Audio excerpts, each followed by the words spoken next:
Oke, selamat malam semuanya. Jadi pertemuan hari ini adalah web kita yang ketiga sebenarnya, ya. Jadi atau yang kedua untuk saya ya, untuk tutor. Karena yang pertama kemarin itu adalah prodi, eh, kemudian di aktivitas yang ke 8 kalau tidak salah ya, 6 ya, dan aktivitas ke 10 hari ini adalah web kita yang ketiga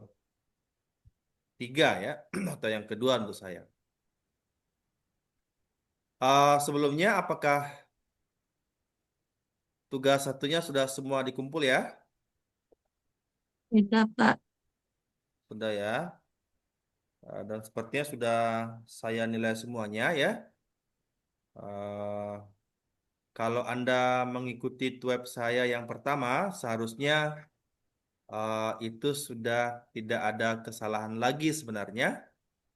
Eh, karena di web pertama itu saya sudah menggarisbawahi apa yang Anda lakukan di dalam tugas itu, poin-poin penting apa yang Anda harus kerjakan di tugas itu, gitu ya. Nah, hari ini kita akan diskusi terkait dengan aktivitas pembelajaran yang telah Anda lalui, termasuk sekarang sudah sudah masuk ke aktivitas belajar ke berapa tuh ya?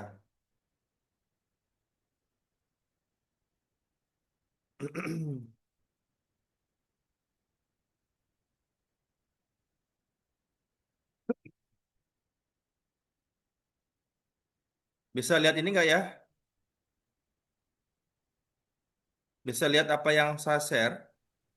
Bisa, Pak. Tampil ya? Tampil. Hmm. Oke.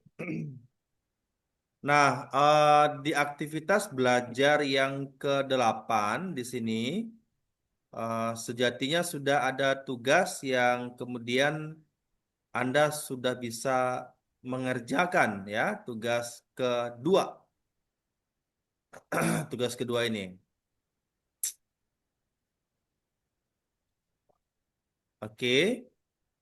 Jadi kalau tugas kedua ini sejatinya mirip dengan apa namanya? Dengan tugas pertama kemarin kan ya? Tugas pertama kemarin juga Anda disuruh merancang seperti ini kan ya? Ya tidak? Iya, Apa Pak. kami kemarin Jadi mengerjakan soalnya hampir sama, ya kan?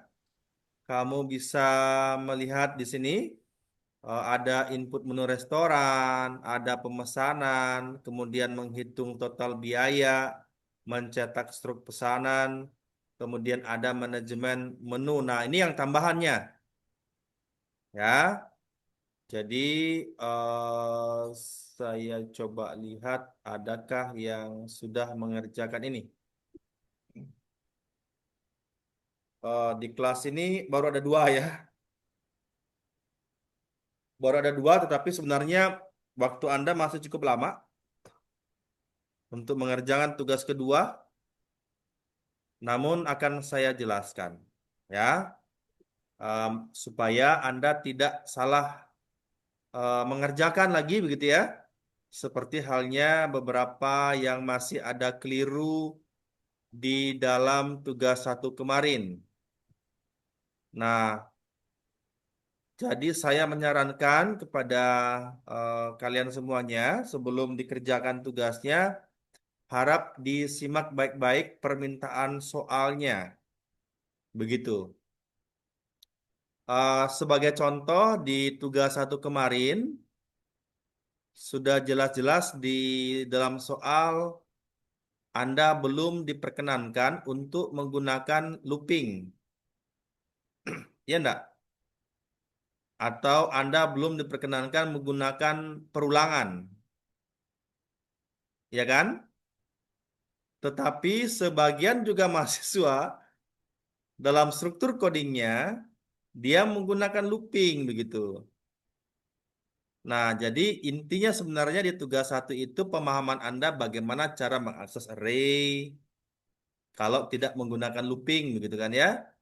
Jadi semua komponen, semua objek, semua proses terutama untuk menampilkan menu kemarin di tugas 1 itu harusnya Anda akses satu persatu elemen array. Nah, nanti Anda boleh mungkin Anda bisa lihat komentar saya ya dalam dalam dalam tugas 1 ya. Bisa lihat ya. Kira-kira apa salahnya begitu ya? Biasanya saya menuliskan komentar di tugas yang kamu kumpulkan. Begitu. Kamu bisa lihat komentarnya kira-kira apa kekurangan dari tugas satunya dan seterusnya. Nah, di tugas kedua ini kalian sebenarnya masih berkaitan dengan tugas 1 kemarin. Saya coba buka ya biar kamu nggak salah nanti.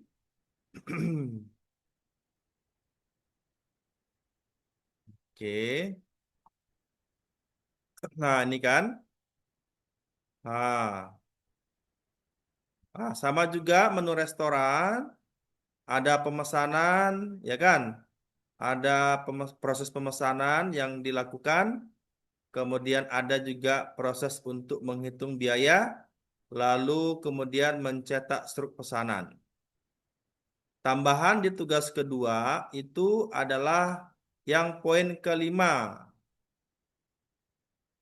Ya, poin kelima supaya, nah ini ya, program dapat memungkinkan terdapat 2 menu utama. Jadi menu untuk pelanggan memesan, dan menu untuk pengelolaan menu. Jadi ini ya, untuk pemilik restoran agar dapat menambahkan menu. Jadi kan defaultnya menu yang ada itu seperti tugas 1 kemarin. Kamu sudah menginput ada 4 menu kan ya?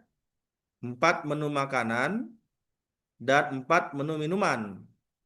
Tetapi poin 5 ini nantinya ketika kamu kompilasi, Anda bisa menambahkan menu lagi yang akan disimpan ke dalam array. Nah, gitu ya. Jadi dia dia lebih dinamis. Anda bisa menambahkan menu baru, mengubah harganya, dan menghapus menu restoran. Nah, ini tambahannya di tugas ke-2. Oke. Yang lain, nah jika sudah yakin untuk mengubah atau menghapus, pemilik restoran dapat menginput yes atau ya, kemudian akan kembali ke menu pengelolaan. Ya, pengelolaan yang dimaksud itu ada 2 tadi kan, ada menu untuk pelanggan yang bisa memesan, dan menu untuk pengelolaan apakah mau diinput, mau diedit, mau diubah gitu ya, dan seterusnya.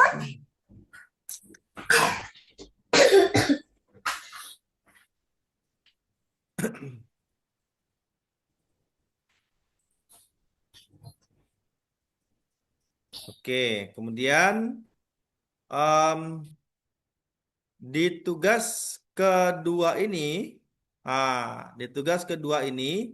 Anda sudah diperkenankan untuk menggunakan struktur looping, struktur perulangan. Ini penggunaan looping. Jadi poin pentingnya di tugas kedua ini ya. Jadi yang sekira nomor 1, nomor 2 ini, dan nomor 3-nya ini sama dengan tugas 1 kemarin. Ya kan? Cuman harusnya tugas 1 kemarin itu belum menggunakan struktur looping, perulangan, for while, do while, dan seterusnya. Nah, di tugas 2 ini kemudian Anda diperkenankan menggunakan itu untuk memudahkan mengakses elemen array. Dalam hal ini adalah menu, kemudian menampilkan pesanan dan seterusnya. Ya, itu poin pentingnya di tugas kedua ini. Jadi tambahannya ada di nomor 5. Oke ya, di nomor 5. Poin pentingnya nantinya ada 2 pengelolaan, apakah mau ada pemesanan atau mau pengelolaan. Pengelolaan itu maksudnya bisa menambahkan menu, bisa mengedit menu harga, bisa menghapus. Gitu ya. Nah, mudah-mudahan ini akan bisa terjawab. Dan yang perlu juga nantinya perhatikan petunjuknya yang diminta oleh soalnya. eh, di sini sudah jelas ya, buat sebuah menu, sebuah kelas namanya menu. Ini sama dengan tugas 1 kemarin. Kemudian Anda masukkan minimal 4 menu ya, defaultnya. Tapi nanti di poin 5 ini Anda bisa menambahkan menu. Kemudian buat kelas utama, namanya adalah main, yang memiliki berbagai metode. Nah, ini kemarin ada beberapa mahasiswa yang mengerjakan eh, terutama apa di proses pemesanan, kemudian proses untuk menghitung total biaya pesanan, mencetak struk, harusnya itu dia dalam bentuk metode.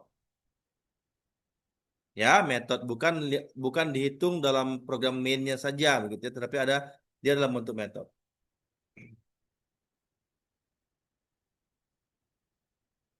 Tetap juga menggunakan array, menggunakan struktur keputusan, diperbolehkan menggunakan looping di tugas 2 ini. Lalu jangan lupa nanti adalah mengerjakan menjelaskan video dalam bentuk video ya. Nah, perlu saya menggarisbawahi di dalam penjelasan video ini eh, ada yang sudah bagus kemarin di tugas 1-nya ya, videonya bagus, penjelasannya juga cukup bagus ya dari beberapa mahasiswa, cukup bagus. Ada juga yang hanya ada gambar gitu ya, tak ada suara.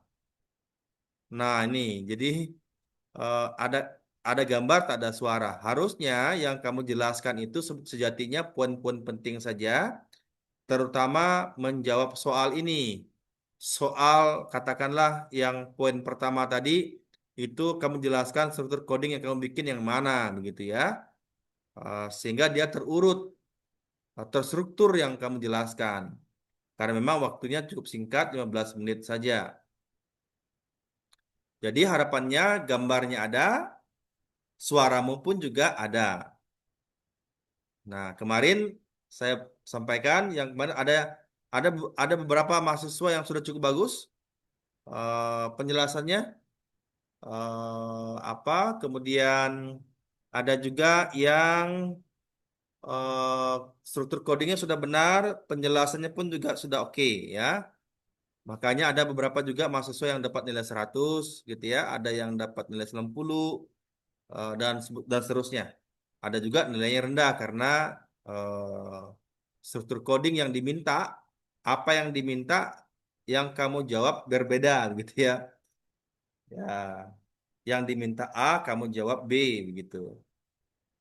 Yang tidak diminta, kamu berikan begitu ya. Contohnya misalkan harusnya tidak pakai looping, ya kamu pakai looping. Nah, itu salah.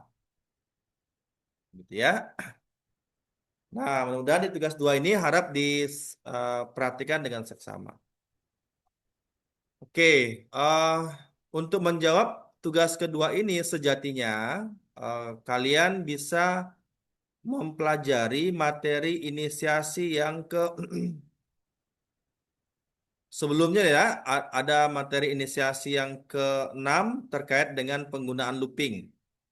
Saya kira yang kelima ini Anda sudah implementasikan di tugas 1 kemarin.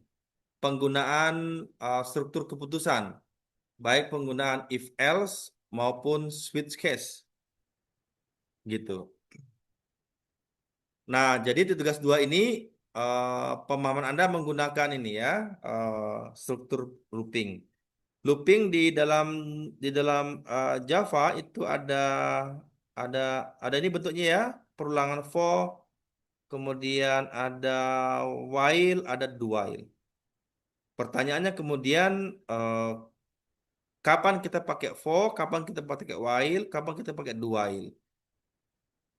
Kan begitu ya. Karena sejatinya semua fungsi ini sama ya.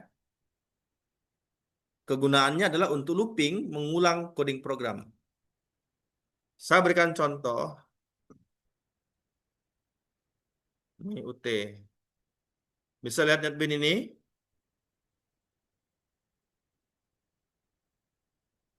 Halo, Bisa, Pak. Bisa.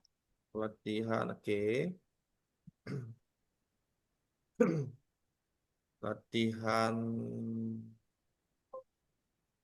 latihan 5. New. Belajar NN. Contoh loop.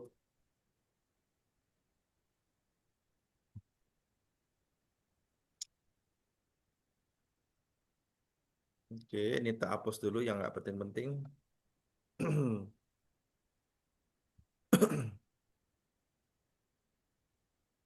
Oke, katakanlah mungkin bisa diperhatikan dan bisa dijawab juga ya, bisa apa di disampaikan apa hasilnya nanti ya dari coding ini. Saya kasih besar ya. Integer i. Kalau saya katakan for i itu sama dengan 0 hingga i lebih kecil dari 9. Lalu i plus plus.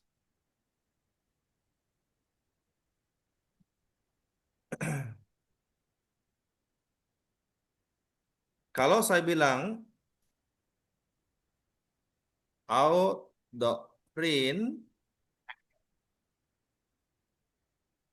line i, ini hasilnya apa nih? Ada yang tahu nggak hasilnya dari coding ini?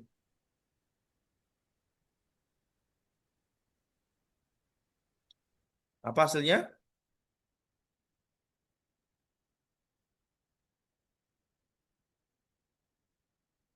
Izin Pak, mungkin 9. Kenapa? Eh, mungkin 9 sih Pak, karena dia ngecek dia akan berhenti di ketika si I itu kondisinya udah Aha. lebih besar dari. Oke. Artinya menurut Ridho hasil yang tampil nanti di layar berapa sih? Angka berapa yang tampil?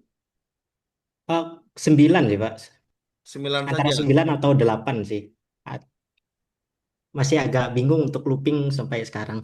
Ya. Ya, oke, diperhatikan ya. Jadi maknanya perulangan baik itu perulangan for, while dan do while gitu ya. Dia akan berulang selamanya. Selamanya dia akan looping. Looping mengerjakan statement. Kapan dia looping? Kalau kondisinya masih memenuhi. Kondisinya masih benar. Gitu ya. Kapan berhenti berulang? Kalau kondisinya bernilai salah. Nah, kita berikan nilai awalnya i bernilai 0. Kan? Setelah dia berikan nilai i sama dengan 0, Maka dia kerjakan ini. I lebih kecil dari 9. Mas, nilai I-nya berapa? Ya 0 tadi kan. Apakah 0 ini lebih kecil dari 9? Benar apa salah? Benar, Pak. Benar. Kalau benar, maka cetak I. Berapa nilai I? Ya tadi nilainya 0 kan ya. Nah, pertama dia kan cetak 0. Lalu dia looping lagi untuk mengerjakan I++. Ini disebut sebagai post increment. Artinya menaikkan atau menambahkan nilai variabel plus 1. Nilai variabel yang mana? Nilai variabel awalnya. Yang tadi 0, sekarang bukan lagi 0 nilainya. Melainkan 1. Ya kan? Lalu dicek apakah 1 di sini lebih kecil daripada 9. 9. Benar salah? Benar, Pak. Benar, Pak. Kalau benar, cetak lagi I. Sekarang nilai I sama dengan 1. 1. Begitu seterusnya dia looping, berulang terus, ya. Nanti dia akan setelah mencetak 1, dia cetak 2, dia cetak 3, 4, 5, 6, 7, sampai dengan nilai I harus lebih kecil dari 9. Berarti kan nilai I yang terakhir itu sama dengan 8. 8. Ini jumlahnya 9. Jumlahnya 9. Angka ini jumlahnya 9. Kenapa 9? Karena nilai I itu dimulai dari 0. 0. Begitu. Nah, ini hasilnya begini.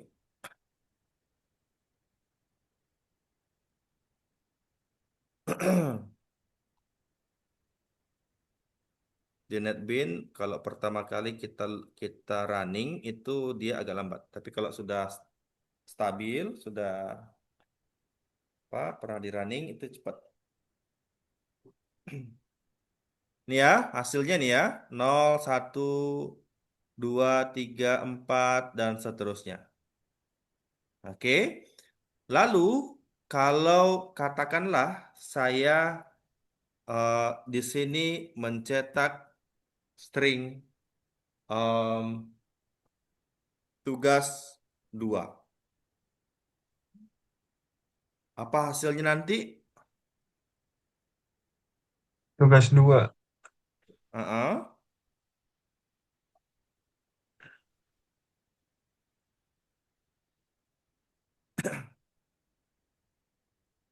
Berapa hasilnya?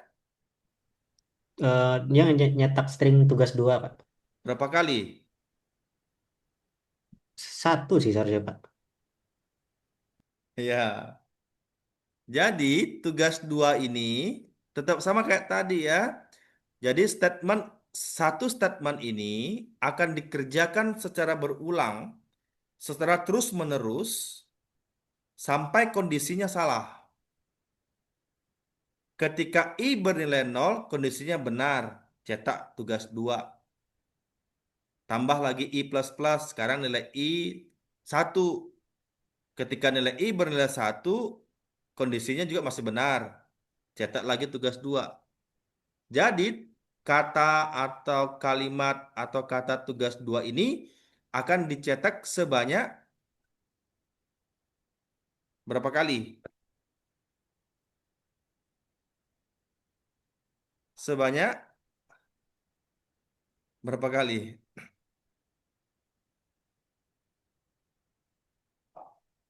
Sebanyak, Nggak habis-habis ya, Pak. kenapa, Sandi? Nggak tahu, Pak.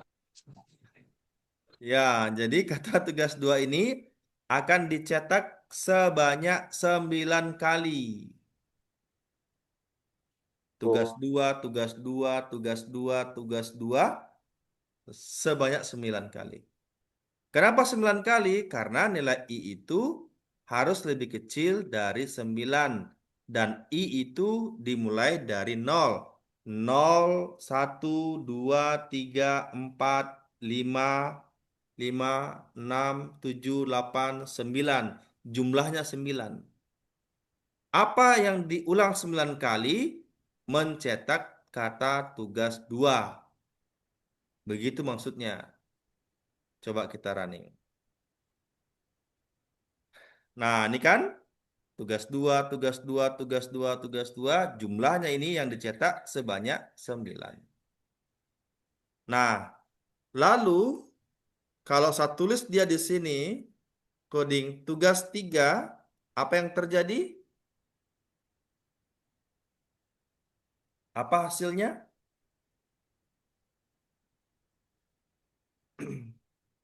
Kira-kira? Eh, dia tugas duanya nyetak 9 kali, terus tambahan Ah, paling bawah itu tugas 3, Pak.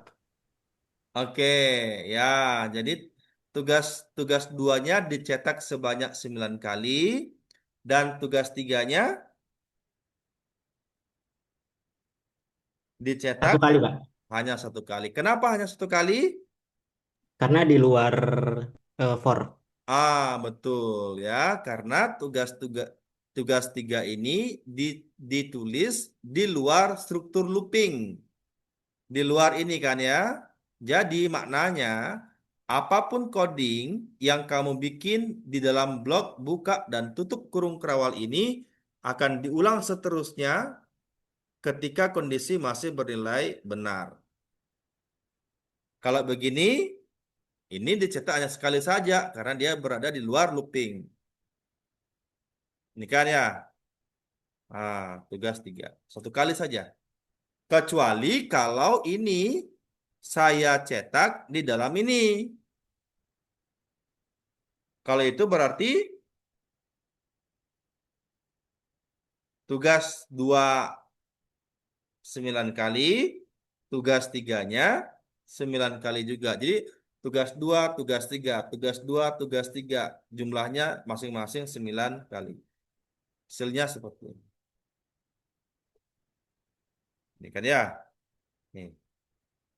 Tugas 2, tugas 3, tugas 2, tugas. Jumlahnya totalnya ini 9 tambah 9. 16. Bisa dipahami ya? Bisa, Nah, Pak. Bisa. kalau loopingnya hanya satu rangkaian saja, itu relatif lebih mudah dan sangat mudah saya kira. Kalau hanya terdiri dari satu looping. Yang agak ribet itu kalau ada looping di dalam looping. Maksudnya ada perulangan di dalam perulangan. Nah, itu agak sedikit ribet tuh. Contoh ya, contoh. Contoh, katakanlah,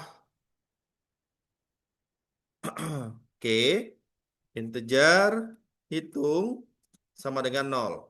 Oke, nanti boleh ditebak hasilnya ya. Tebak nanti hasilnya. Kemudian saya bikin lagi variabel yang kedua J. Oke, for I. Oke, ini mau ya. Nih. Kemudian satu di sini for J sama dengan 0 hingga J lebih kecil dari I ditambah 1. Oke. J plus plus. Nah, lalu saya catat di sini, buka kurung. Ini mungkin saya hapus. Ini saya balas kurung. Oke, ini blok program untuk J. Oke. Lalu di sini print lain saya cetak di sini adalah hitung. Oke. Lalu hitung plus plus. Oke. Em, lalu di sini saya print aja lah. Print di sini saya print line. Stum dot out dot print line. Oke. Nah, kalau begitu, kira-kira hasilnya bagaimana?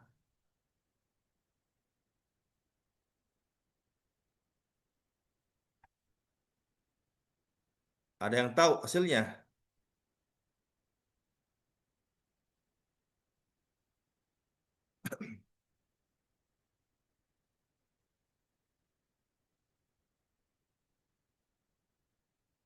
Ada yang tahu hasilnya? Ini ada looping di dalam looping ya. Jadi ini saya ini adalah blok looping yang pertama. Lalu ini adalah blok looping yang kedua. Nih ya. Ini yang pertama, ini yang kedua. Ya kan? Artinya variabel looping J itu berada di dalam looping I. Ya enggak? Kalau ada perulangan di dalam perulangan seperti ini, komputasi yang terjadi sebenarnya adalah dia akan menyelesaikan dulu perulangan yang paling dalam. Yang paling dalam itu 2 kan ya? Contoh ya. Pada saat nilai I sama dengan 0, ini kan I-nya 0 kan ya? Nah, kondisinya benar apa salah? Kondisinya benar apa salah? Benar, Pak. Kondisinya bernilai benar kan? Karena di sini kalau saya tuliskan nilainya, I itu kan nilainya 0 kan? Apakah 0 lebih kecil dari 9? Benar. Kalau benar, kerjakan J. J itu sama dengan 0 nilai awalnya, hingga J itu lebih kecil dari I tambah 1. Nilai I berapa? Ini kan nilainya. 0, Pak. Nah, 0. benar. 0 tambah 1 kan. Berarti kan J lebih kecil dari 1. 1. Berapa nilai awalnya J? 0. Apakah 0. 0 lebih kecil dari 1? Benar. Benar. Kalau benar, cetak hitung. Berapa nilai hitung? 0, Pak. Nilainya 0. Print. Dia sekarang mencetak angka 0. Oke. Print, kursor itu ready-nya di akhir baris. Bedakan print dengan print lain ya. Print setelah mencetak, kursor ada di akhir baris. Print line LN itu line new. Setelah mencetak, kursor ada di awal baris. Begitu maksudnya. Oke. Kemudian, setelah dia mencetak hitung 0, 0 ini, dia akan looping lagi ke sini. J++. Yang tadi J bernilai 0, sekarang J-nya bukan lagi 0, melainkan 1. 1. Apakah 1 lebih kecil 1? Salah. Salah. Kalau salah, ini statement ini tidak lagi dikerjakan. Dia keluar dari looping. Di luar looping J itu ada 2 baris program kan, ini dan ini. Jadi dia kerjakan sekarang adalah hitung plus-plus. Hitung plus-plus ini maksudnya hitung sama dengan hitung ditambah 1. Jadi nilai hitung sekarang di sini itu sama dengan berapa? Variabel 1. ini.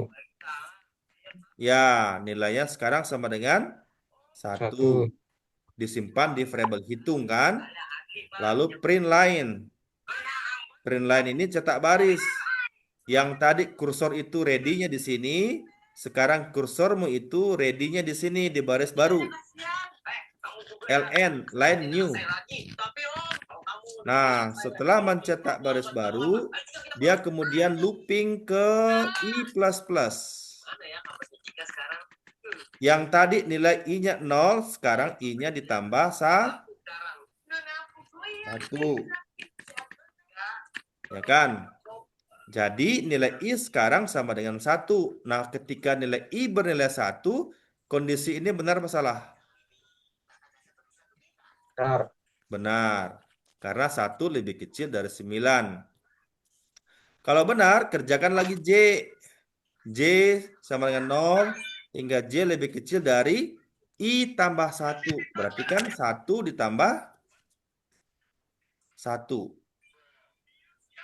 Ya kan? Ini dia akan menjadi 1 ditambah 1. Berartinya J lebih kecil dari 2. 2. Nilai J awalnya sama dengan 0. Ya kan? Apakah 0 lebih kecil dari 2?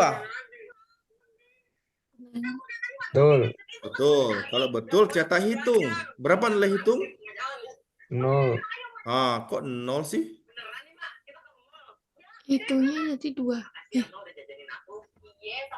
Berapa nilai hitung? 2, 3. Oh, hitungnya 1, 1 Pak. Ini loh nilainya kan tadi kan. Jadi sekarang nilai hitung sama dengan 1.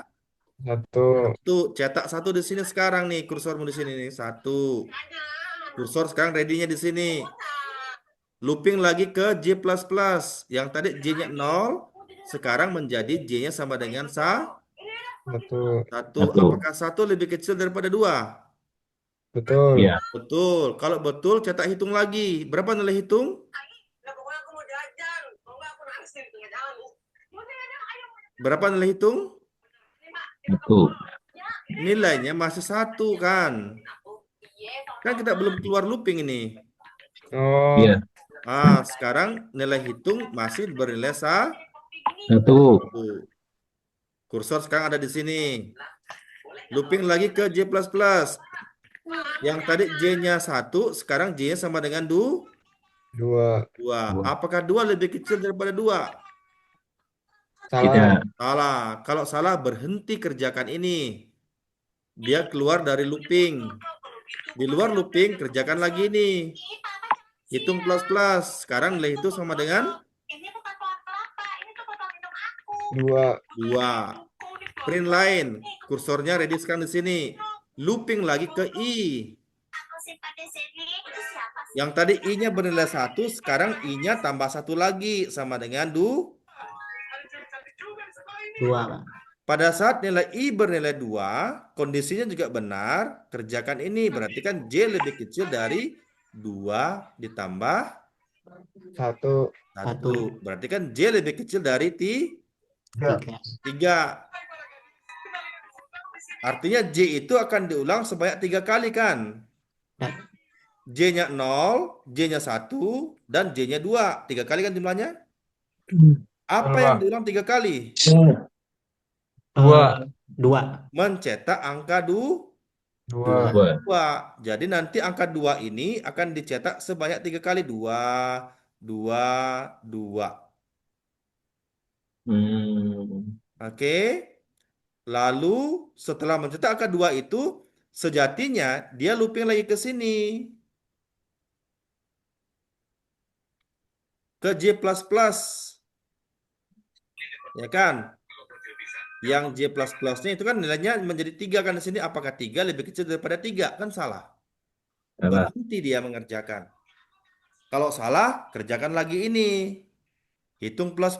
Sekarang menjadi 3. Ya kan? Looping lagi ke sini ke I.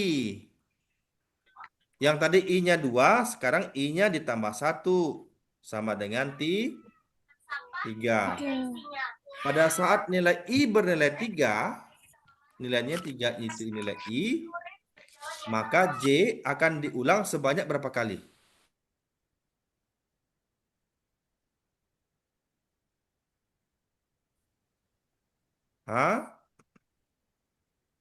Pada saat nilai I bernilai 3,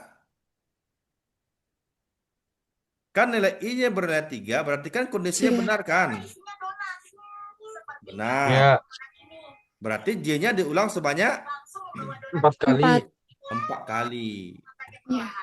Apa yang diulang 4 kali? Angka Mencetak 3. hitung. Berapa nilai hitung?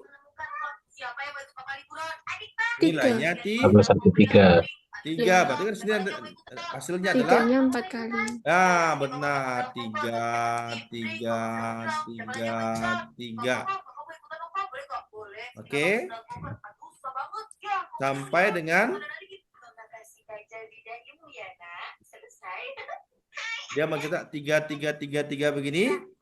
Sampai dengan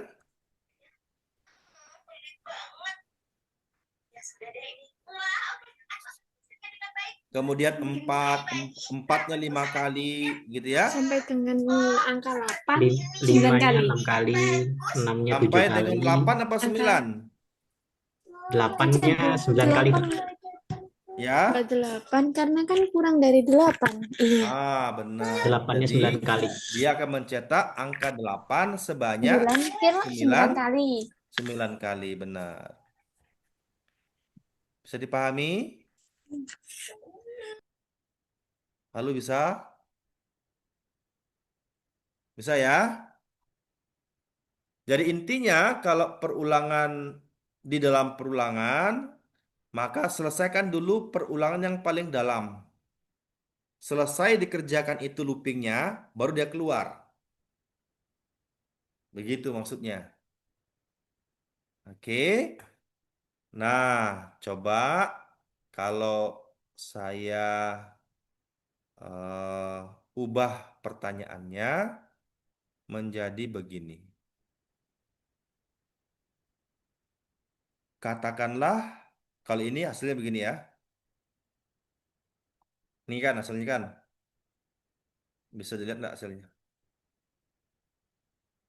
Ini kan ya, 0, 1, 1 sampai dengan 8, 8, 8. Jumlahnya 8 itu jumlahnya 9 kali. Nah, apa hasilnya kalau saya mencetak bukan hitung, melainkan I?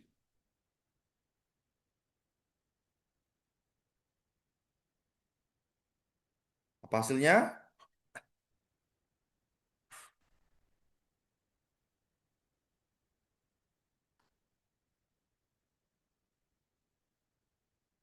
Hasilnya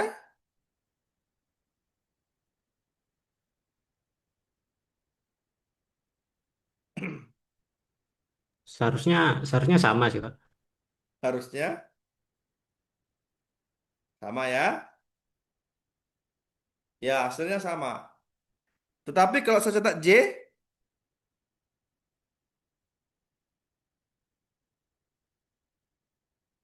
hasilnya,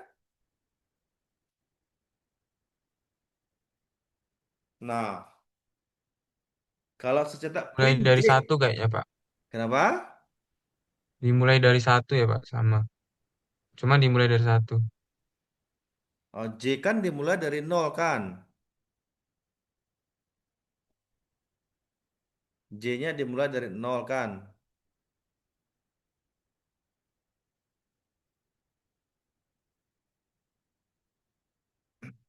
Oke, begini. Em, nilai nilai awalnya I sama ke tadi ya, 0. Loop ini benar kan? Ini benar. J berarti kan J lebih kecil dari 0 tambah 1 kan? Berarti kan apakah 0 lebih kecil 1? Benar. Kalau benar, cetak J. Berapa nilai J? Ini nilainya 0. 0. Kursor ada di sini kan? Oke. Looping J++. Sekarang J-nya sama dengan berapa? 1, Pak. 1. Benar salah kondisinya? Salah kan? 1 lebih kecil daripada 1. Salah. Salah, Pak. Berhenti. Kan? Berhenti dan looping ke I++. Tambah 1. Sekarang nilai I-nya sama dengan 1. Pada saat nilai I bernilai 1 di sini, ini benar. Kerjakan ini. Berarti kan 1 tambah 1. Berarti kan J-nya lebih kecil dari 2. Nilai J-nya 0 awalnya. Apakah 0 lebih kecil daripada 2? Benar. Kalau benar, cetak J. Berapa nilai J? 0. Kursor di sini. Looping ke J++. Sekarang J-nya sama dengan 1. Apakah 1 lebih kecil daripada 2? Benar. Kalau benar, cetak J lagi. Berapa nilai J? Ini nilainya 1. Looping lagi J++. Sekarang nilai J-nya 2. 2 lebih kecil 2? Salah. Berhenti. Kerjakan lagi I. Tambah 1. Sama dengan 2. Pada saat nilai I bernilai 2, J itu diulang sebanyak 3 kali kan? Ya enggak? Apa yang diulang 3 kali? Mencetak J. J-nya berapa sih? 0, 1, 2. 0, 1, 2. Kemudian 0, 1, 2, 3. Sampai dengan sampai dengan 0, 1, 2, 3, 4 sampai dengan 8, Pak. 8. Oke. Tunggu, saya cas laptop dulu.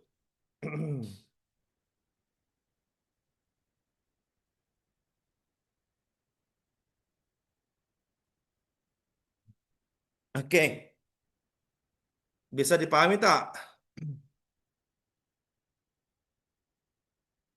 Bisa kan? Bisa, Pak. Oke, oke ya. Nah, ini baru 2 looping kan ya, baru for di dalam for. Bagaimana kalau 3 nanti gitu? Jadi alur logikanya adalah kalau sekali lagi saya ulangi, kalau ada perulangan di dalam perulangan begitu, maka selesaikan dulu perulangan yang paling dalam.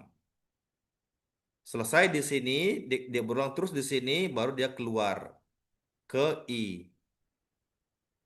Begitu.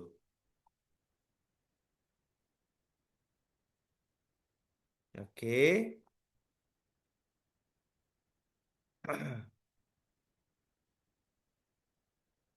Ini for. Ini for.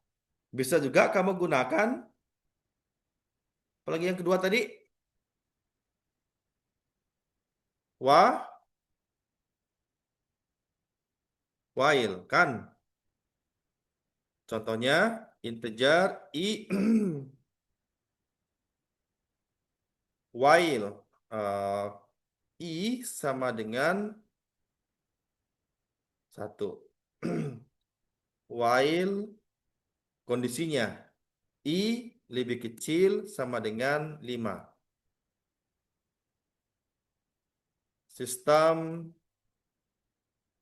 titik out dot print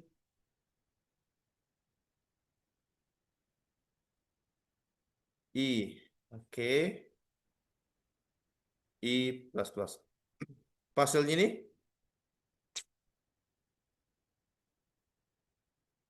hasilnya tuh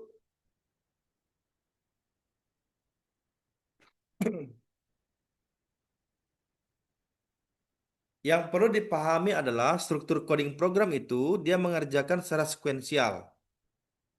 Sekuensial itu berurutan. Ya kan? Jadi dia deklarasikan dulu variabel I, lalu diberikan nilai I sama dengan 1 kan? While apakah I, berapa nilai I di sini?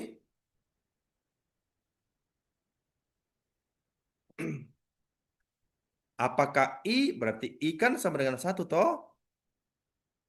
Apakah 1 lebih kecil daripada 5? Benar. Kalau benar, kerjakan 2 baris ini dari blok ini ya. Apapun yang kamu tulis dalam blok program di sini akan diulang seterusnya selama kondisi bernilai benar. Jadi kalau ini begini begini codingnya, hasilnya nanti adalah 1, 2, 3, 4, dan 5.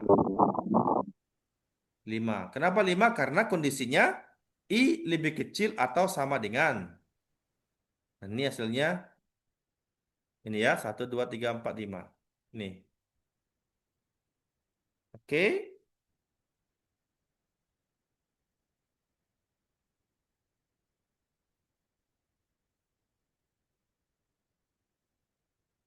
Oke. Nah, namun kalau Anda menggunakan looping while, statement ini haruslah ada.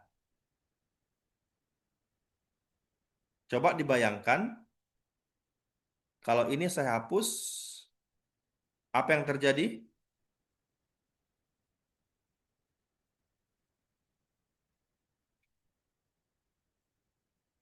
Apa yang terjadi?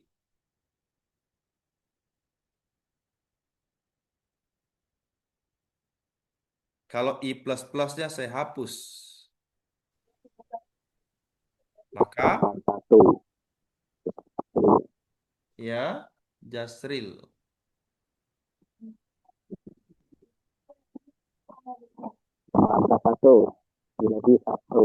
Nah, dia akan mencetak angka 1.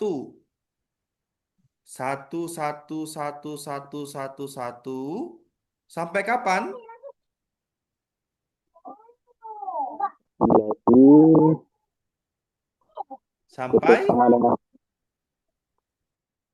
Sampai tak berhenti-berhenti. Sampai akhir zaman begitu ya. Sampai komputer menjadi hang. Kenapa? Karena kondisinya selalu bernilai benar. Ya kan? While I 1. Looping lagi I masih tetap juga 1. Karena tidak ada incrementnya. Nah, kalau begini hasilnya, itu dia akan mencetak ini kan? 1. Ini terus dia mencetak ini, nih. Dia terus mencetak ini ke kanan terus sampai kapan? Sampai tak berhenti-berhenti. Itu kan? Karena tidak ada statement increment. Untuk menaikkan nilai variabel sehingga nanti kondisi bernilai salah. Oleh karena itu, kondisi while itu harus ada statement I plus plus. Oke. Jelas?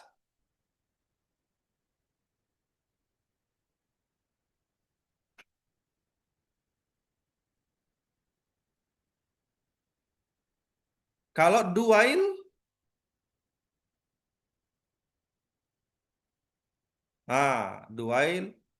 do while itu formatnya begini nih.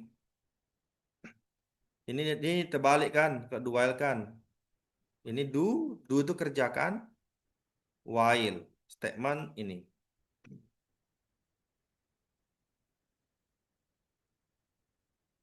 Ini pun juga hasilnya 1, 2, 3, 4, 5 sama.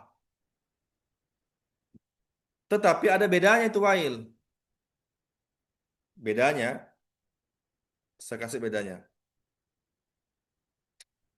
Kalau di sini saya bilang I lebih kecil, lebih besar daripada 5. Apa hasilnya?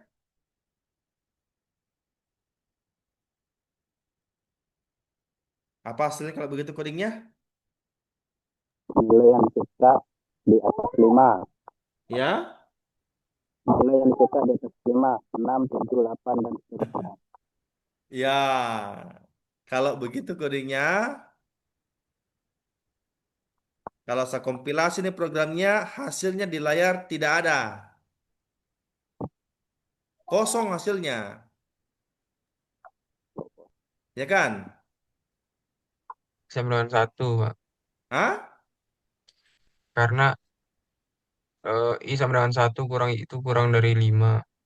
Bukan kurang tuh, lebih besar. Eh, Karena pernyataannya salah, maka nol.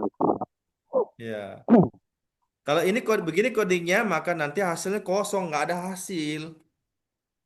Kenapa nggak ada hasil? Karena Karena I-nya kondisinya sama nggak dengan terpenuhi, satu. Pak. karena Kondisinya tidak terpenuhi. benar. Karena kondisinya tidak terpenuhi. Kondisinya bernilai salah. Kalau dia salah, ini tidak dikerjakan kan? Dia keluar dari looping kan di sini kan? Di luar looping tidak ada program, tidak ada coding. Hasilnya kosong. Contoh, ini running. Ini kan kosong hasilnya. Nggak ada. Itu while. Berbeda dengan do while. Kalau do while, ini kondisi sama saja. Saya ubah kondisinya. Tapi saya bilang di sini do. Apa hasilnya ini? Itu hasilnya 6, 7, 8, dan seterusnya. Salah, salah, Dua, Pak. Dia ngeprint dua. salah.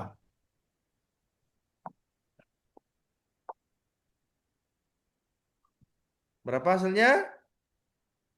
Kosong, Pak, kosong. Salah, Dua, Pak. salah. What?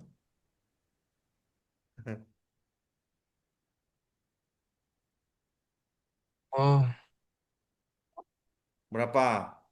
satu, Pak, satu. Satu. Yang benar adalah satu. Nanti hasilnya hanya angka satu saja di layar. Oke? Kenapa? Karena ini kan ya, I sama dengan satu, do itu kerjakan. Apa yang dikerjakan? Mencetak nilai I. Berapa nilai I? I, Satu kan? satu. Dikerjakan dulu tuh.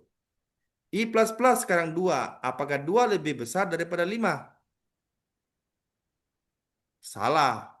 Berhenti dia mengerjakan, kan? Nah, nanti hasilnya hanya angka satu saja di layar. Nih, ini kan satu. Jadi itu bedanya while dengan do while? Apa bedanya while dengan do while? Kalau dual itu dia mengerjakan dulu. Mm-mm. Tapi kalau while itu dia ngecek kondisinya dulu, Pak. Baru dikerjakan. Ya, jadi paling tidak kalau Anda gunakan do while, paling tidak ada satu statement yang pasti dikerjakan, walaupun kondisinya bernilai salah. Tetapi kalau while, kalau kondisinya salah ya berhenti, nggak ada sesuatu yang dikerjakan gitu while. Itu bedanya. Gitu ya. Jadi kalau nanti kamu gunakan kapan saya pakai do while sih ya tergantung kondisi yang kamu mau bikin begitu ya. Yang mau dikerjakan. Kalau ada sebuah statement yang harus dikerjakan satu kali gitu ya, Anda bisa gunakan do while. Gitu. Oke. Nah, kebayang kira-kira dengan tugasnya nanti ya. Sejatinya ada beberapa mahasiswa yang sudah mengerjakan tugas satu pakai looping for. Tetapi harusnya kalau kamu pakai looping for di tugas satu itu salah. Karena di permintaan soal kamu dilarang menggunakan looping. Kan? Nah, di tugas 2 kamu boleh mengimplementasikan looping. Terserah menggunakan yang mana. Mau for, while, do while, terserah. Oke? Oke, itu mengenai looping ya. Jadi em,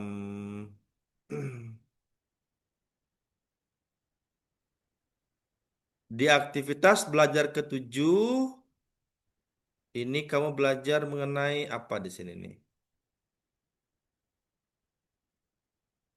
Mengenai UML. Atau UML ya? UML itu Unified Modeling Language. Belum tahu, Pak. Belum baca. Ya, gini ya. Tak beriin contoh nih ya. Gimana nih? Kamu lihat whiteboard ini enggak? Tunggu. Mana nih papan tulisnya nih? Mana nih? Mana ya? Aja dah.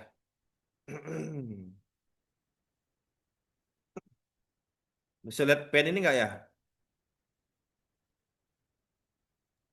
Bisa, Pak. Nah, saya berikan penggambaran secara umum ya.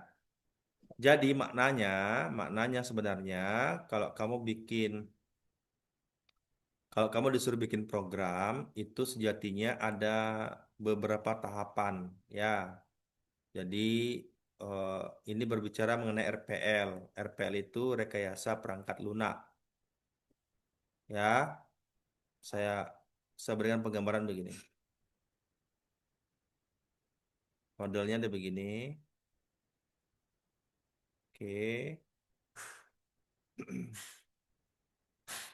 Ada 1, 2, 3, 4, 5. Ini ada 5 tahapan yang kita sebut dengan istilah SDLC. SDLC itu Software Development Life Cycle. Daur hidup pengembangan sebuah sistem. Begitu. Jadi ceritanya kalau Anda disuruh bikin sistem informasi katakanlah Siaka, maka sejatinya itu Anda harus melakukan tahapan yang kita sebut sebagai analisis kan. Nah, apa yang kamu analisis? Pertanyaannya kan begitu toh pertanyaannya. Apa yang kamu analisis? Yang kamu analisis itu adalah kebutuhan apa? Kebutuhan produsen, Kebutuhan user, user. ya kan? Artinya kamu bikin program itu bukan kebutuhanmu kan? Bukan. Itu kebutuhannya usermu.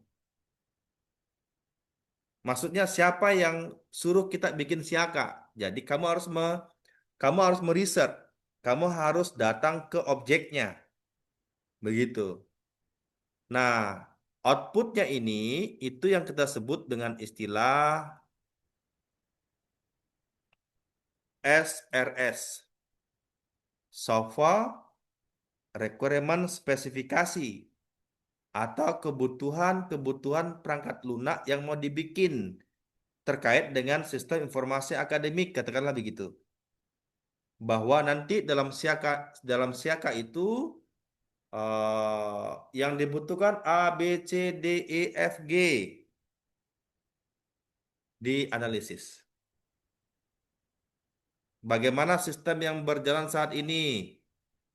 Lalu apa yang mau dikembangkan? Kan begitu ya. Nah, setelah kamu dapatkan itu, barulah Anda melakukan tahapan yang kita sebut sebagai apa tuh tahapan berikutnya? Hah?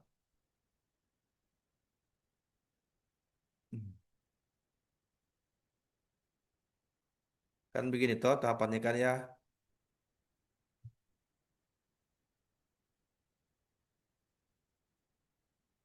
Nah, ini sebenarnya tahapan berikutnya begini modelnya. Ya kan? Tetapi tahapan keduanya adalah apa? Yang kita sebut sebagai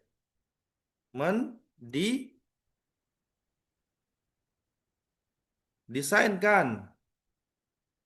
Apa yang kamu desain? Kebutuhan-kebutuhan tadi. Desainnya apa saja? Kan begitu pertanyaan itu. Bisa Ya, Pak. ada apa? Apa yang kamu desain? GUI, Ah, yang kamu desain yang pertama itu ada yang kita sebut sebagai desain GUI. sistem. Itu ada dua pendekatan yang bisa kamu gunakan. Pendekatan yang konvensional itu kita sebut sebagai DFD. Pernah dengar DFD? Belum, Pak. DFD itu Data Flow Diagram atau bahasa Indonesianya DAD, Data Alir Dokumen. Jadi dalam diagram itu kamu harus menggambarkan yang disebut sebagai diagram konteks. Setelah bikin diagram konteks, kamu harus bikin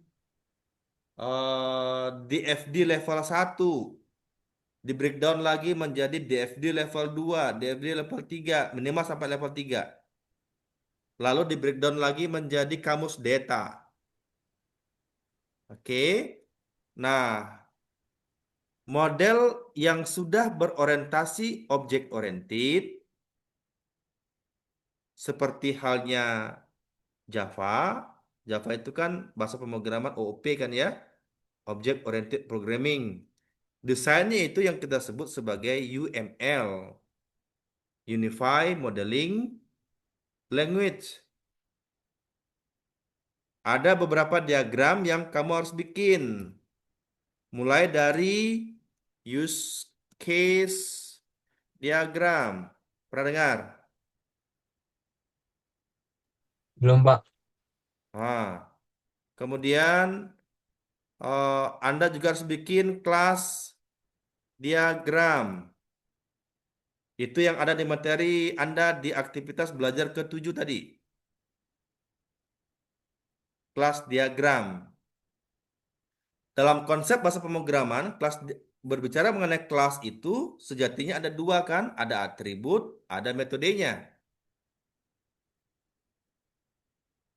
Kemudian Anda akan bikin lagi namanya activity diagram. Kemudian bikin lagi sequential diagram. Bikin lagi namanya kolaborasi diagram. Bikin lagi namanya state diagram. Sampai ke development diagram. Tuh. Diagram-diagram yang kamu harus bikin tuh.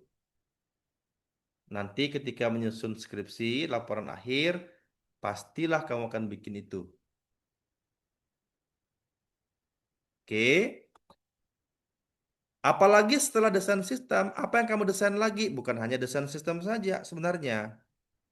Kamu harus juga mendesain apa tuh? Desain apa? Desain apa lagi? Mendesain desain algoritmanya. Ya kan? Apa nama desainnya algoritma ini? Yang kita sebut sebagai flow Flowchart. Flowchart. Flowchart.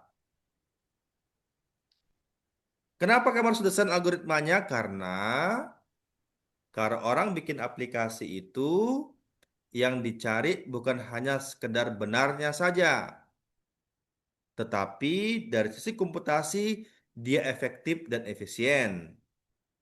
Oleh karena itu, kamu harus bisa menentukan kapan saya menggunakan variabel, kapan saya menggunakan array, kapan saya gunakan linked list, kapan saya gunakan stack, dan lain sebagainya. Kan begitu ya? Karena variabel itu memiliki kekurangan. Di atasnya pakai array, kan begitu ya? Dan seterusnya, dan seterusnya. Apalagi yang kamu desain? Apalagi? Setelah desain sistemnya, desain algoritmanya, kamu juga harus mendesain datanya atau database-nya. Nama desainnya itu yang kita sebut sebagai IR apa? IRD. Apa itu IRD? Entity Relational diagram. Entity Relationship Diagram. Keterhubungan setiap entitas. Maka kalau kamu belajar di ERD, maka kamu akan belajar mengenai kardinalitas hubungan Ada hubungan one to many to one, many to many. Karena hubungan ini akan menimbulkan berapa tabel yang kamu harus bikin di dalam struktur database-nya. Saya kira Anda sudah belajar mata kuliah namanya Simbada atau sistem basis data.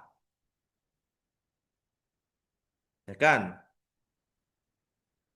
Nah, setelah kamu menganalisis, mendesain, tahapan berikutnya itulah yang kita sebut sebagai code. Code ini itu berhubungan dengan bahasa bahasa pe, bahasa Pemrograman. pemrograman.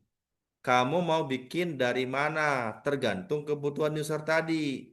Kalau tadi kebutuhan user dia bilang saya ingin siaka yang saya gunakan nanti itu berbasis web base. Maka pilihlah bahasa pemrograman yang support dengan web base. Atau bahasa pemrograman nanti siaka juga bisa diakses secara mobile. Itu kan berbicara mengenai bahasa pemrograman. Setelah di coding, maka Anda harus apa tuh? Coding, tes, uji programnya. Model pengujiannya itu ada banyak. Ada disebut sebagai black box testing, white box testing, gray box testing, dan lain sebagainya. Setelah diuji, maka ini bisa diimplementasi. Dipakai Mi program tak. Setelah diimplementasi, masih ada lagi satu tahapan sebenarnya. Itu adalah apa tuh? Itu adalah apa? Sini. Main. Gitu kan ya? Maintenance. Perbaikan.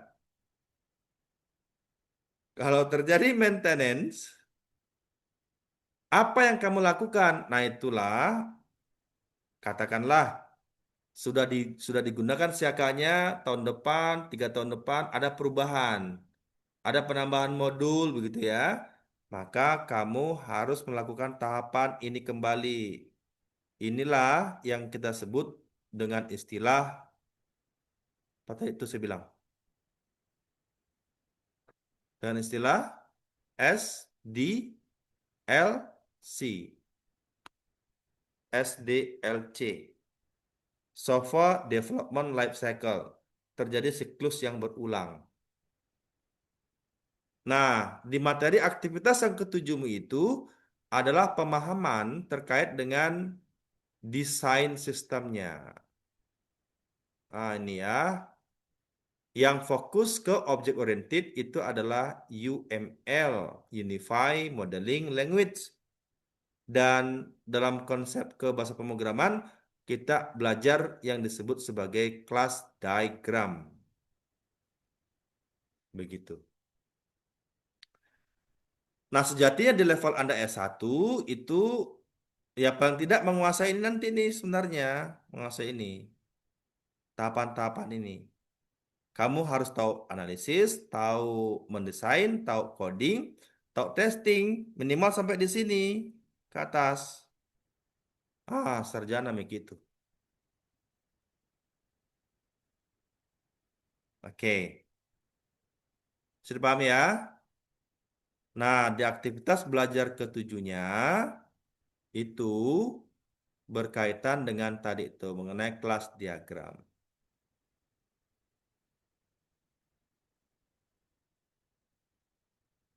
Kemudian yang kedelapan juga mungkin masih berhubungan dengan kelas diagram, bagaimana menggambarkan desain model aplikasi menggunakan UML.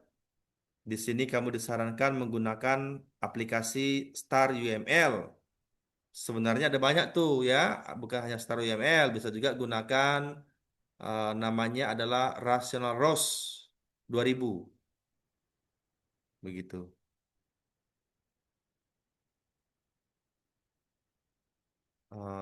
Materi aktivitas 9 ini terkait dengan apa nih? Oh, abstraction ya, interface ya. Eh, apa? Sebenarnya 7, 8, 9 ini fokus ke kelas dan objek sebenarnya. Anda menggambarkan bagaimana mendefinisikan kelas, bagaimana mendefinisikan objek, dan seterusnya.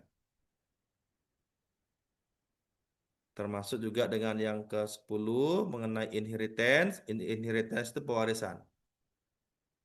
Nah, nanti kita akan banyak lebih fokus bahas berikutnya mungkin nanti di web yang web ke-14 ya.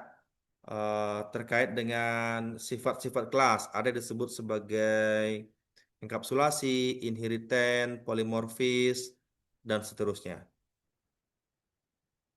Oke, sampai dengan aktivitas belajar yang ke-14 dan 15 itu sudah masuk ke GUI, Graphical User Interface, yang sudah berbasis object oriented. Anda tinggal menggunakan saja sebenarnya dan termasuk mengenai akses ke database.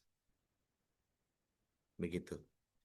Nah, jadi maknanya di web 3 ini kamu akan fokus untuk mengerjakan tugas kedua. Tugas kedua. Baca baik-baik soalnya dan sekira kalau tugas satumu sudah benar, gitu ya, sudah kamu kerjakan, itu Anda tinggal melanjutkan untuk menambahkan poin kelima dan tambahkan untuk menggunakan looping. Oke ya, jelas?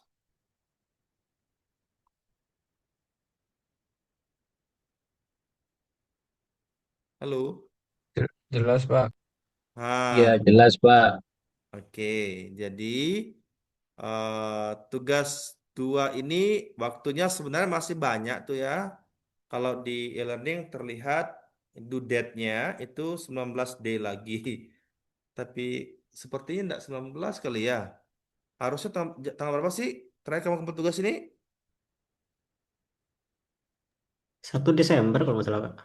Deadline-nya. 1 Desember ya. Ya, Ini baru tanggal 12 nih ya. Lama kan waktunya ya? Iya, Pak, lama. Lama banget tuh. Tapi harapannya jangan berlama-lama lah ya. Kalau sudah selesai dikerjakan langsung disubmit aja. Ya, jangan menunggu di hari terakhir. Oke ya. Nah, di kelasmu di kelas berapa nih? Di kelas 256 itu ada dua ada 2 orang yang sudah mengumpulkan. Tinggal nanti saya menilai terhadap nilai. Jadi saya perlu menggarisbawahi lagi ya. Di tugas satu kemarin itu ada mahasiswa yang hanya melampirkan video saja. Nggak masalah sih kalau videomu itu bagus. Bagus maksudnya tidak pecah, gitu ya. Jadi saya bisa melihat codingnya, begitu ya. Kemarin itu ada beberapa mahasiswa yang hanya melampirkan video saja dan videonya tidak bagus. Saya tidak bisa melihat apa yang kamu bikin, begitu maksudnya. Nah, oleh karenanya, selain nanti Anda kirimkan link videonya, kirimkan juga file codingnya. Jadi kalau videonya saya buka itu agak kualitasnya kurang bagus, saya akan compare dengan file codingmu begitu. Paham ya?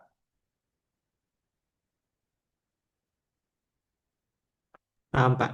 Paham, Pak. Yang Iya, kedua, paham, Pak.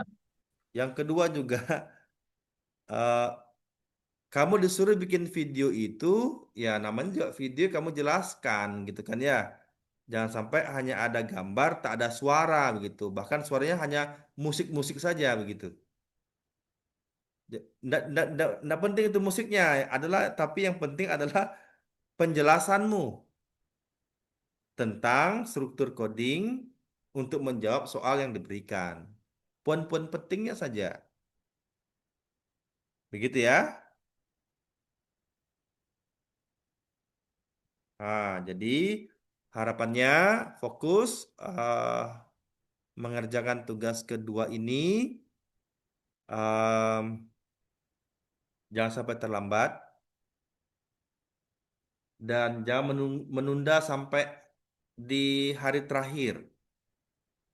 Gitu. Jadi kalau kamu sudah kerjakan dan kamu sudah yakin itu benar, submit saja. Oke, jelas ya? Jelas, Pak. Oke. Ada hal-hal Jelas, Pak. terkait dengan tugas tugas ini, ada yang mau bertanya atau diskusi, boleh kalau ada?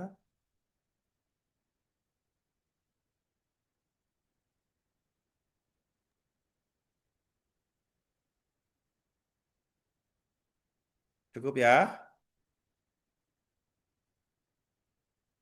Oke, jadi kalau ada hal-hal yang mungkin setelah ini ada hal yang ingin kamu tanyakan, boleh melalui ini chat di sini boleh, atau juga boleh langsung dari WA grup yang saya buatkan itu. Jadi sebaiknya ditanyakan juga di sini supaya terrecord logmu ya, log aktivitas tak di dalam e-learning. Untuk mengingatkan boleh melalui WA Group. WA Group itu saya bikin bukan kewajiban tetapi untuk menginformasikan sedini mungkin begitu. Karena saya yakin kamu pasti pegang HP setiap saat. Gitu kan ya. Daripada membuka e-learning setiap saat kan ya. Jadi walaupun informasinya detail saya sampaikan di sini, kadangkala mahasiswa itu mungkin lupa gitu ya. Maka saya notif di WA gitu. Oke, jelas?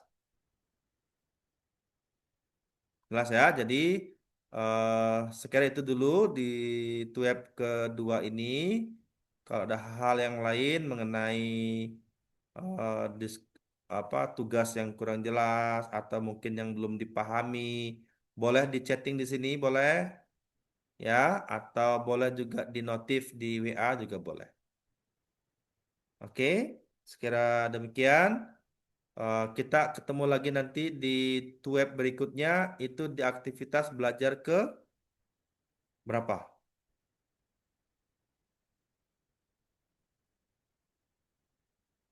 Aktivitas belajar ke-14, web keempat. Tapi nanti akan saya informasikan juga di 14 di sini akan saya tambahkan link di sini untuk Anda join Zoom.